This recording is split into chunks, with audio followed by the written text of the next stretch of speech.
110平方可以做到人哋150個平方咁大啊！咁呢一個位置咧係我哋嘅中山嘅坦洲啊！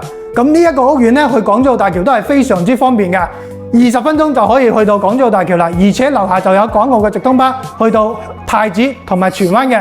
咁呢邊嘅話咧就係入門嘅一個位置，左手邊先送你一間房啊，所以點解佢嘅實用率去到咁高啊？再翻入嚟我哋呢邊嘅餐廳嘅位置咧，係放咗一個6人位嘅餐廳嘅。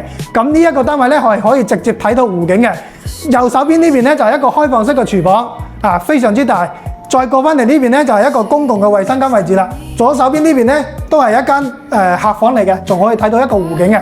咁我哋睇翻呢個主人房啊，主人房就非常之大啦。